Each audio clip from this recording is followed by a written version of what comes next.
Assalamualaikum warahmatullahi wabarakatuh. Allahumma sholli ala sayyidina Muhammad wa ala ali sayyidina Muhammad. Mari kita lanjutkan ya untuk membaca sejarah junjungan kita Nabi besar Muhammad sallallahu alaihi wasallam yang ditulis dalam bahasa Inggris dan kita terjemahkan secara bebas agar kita lebih mengerti makna yang terkandung dalam kisah Nabi besar Muhammad SAW. Semoga kita kelak di hari akhir kita semua mendapatkan syafaat beliau dengan izin Allah Subhanahu wa taala. Amin ya rabbal alamin. Kita lanjutkan di kalimat those Arabs who came into contact with the Jews and Christians felt an acute sense of inferiority. Itu artinya adalah orang-orang Arab itu, maksudnya orang-orang Quraisy Arab itu yang melakukan hubungan ya dengan, maksudnya berkomunikasi ya, hubungan dalam pengertian ya bisa berhubungan dagang dan sebagainya dengan orang Yahudi dan orang Kristen, itu merasa diri mereka itu derajatnya rendah ya. Jadi alasannya ini dilanjutkan, it seemed as though God had left the Arabs out of his divine plan. Seolah-olah Tuhan itu meninggalkan orang-orang Arab yang Quraisy itu dengan rencana ketuhanan. Jadi maksudnya bisa rencana sucinya Tuhan gitu ya. Karena orang Yahudi dan orang Nasrani waktu itu memiliki kitab. Lah orang Arab tidak memiliki kitab. Jadi merasa derajatnya itu rendah. But that changed on the 17th night of Ramadan, when Muhammad was torn from sleep in his mountain cave and felt himself overwhelmed by a devastating divine presence. Terjemahan secara bebas artinya kurang lebih but that changed, namun hal itu berubah. Jadi maksudnya perasaan orang-orang Arab itu yang merasa dirinya derajatnya itu rendah, tapi pada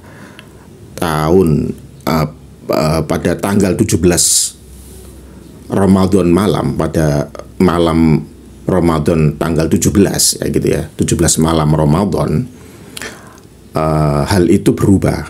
That changed on 17 ya, malam yang ke-17 di bulan Ramadan, when Muhammad was torn, saat Nabi Muhammad itu bangun, tapi dalam pengertian bangun bukan get up ya, tapi torn itu artinya hanya sekedar melek gitu aja. Jadi pada saat melek gitu, pada saat orang dari tidur kan biasanya tidak langsung bangun berdiri ya, tapi melek ya. Pada saat melek itu torn from sleep di sebuah gunung atau gua yang ada di gunung, and felt himself overwhelmed, dan merasa dirinya itu dikuasai begitu ya,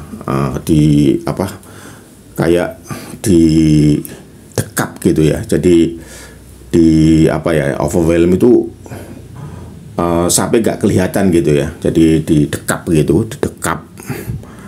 by a devastating divine presence, oleh sosok ya. Presence itu artinya sosok atau kehadiran ya. Jadi diartikan sosok, divine itu suci atau yang bersifat ketuhanan, sosok suci yang devastating. Devastating itu ini bukan menyeramkan ya. Devastating itu artinya yang bisa berarti menakutkan atau yang menggetarkan gitu ya, bisa gemeteran gitu ya, membuat gemeter gitu ya. Di sosok itu membuat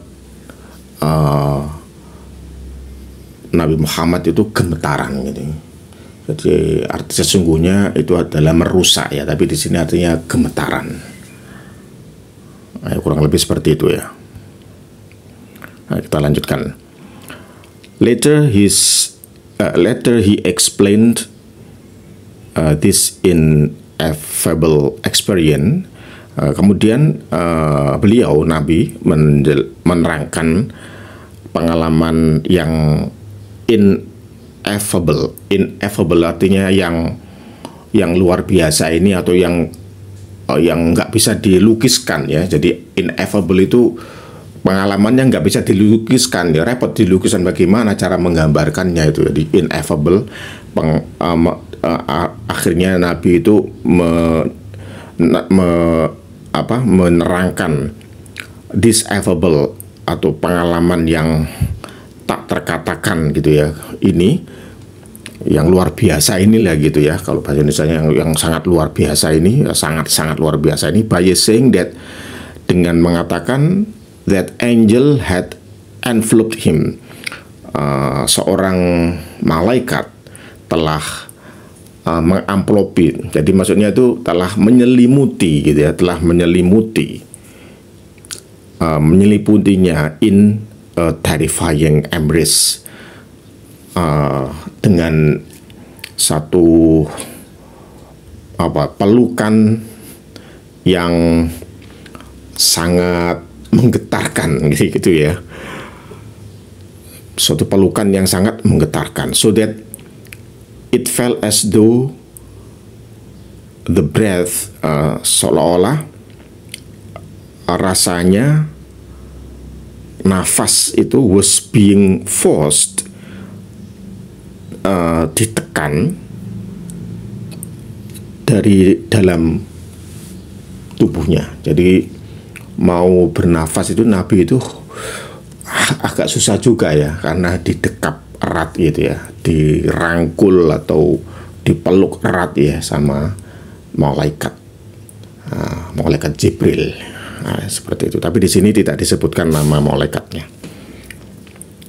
Oke, sampai di sini dulu. Nanti kita lanjutkan insya Allah.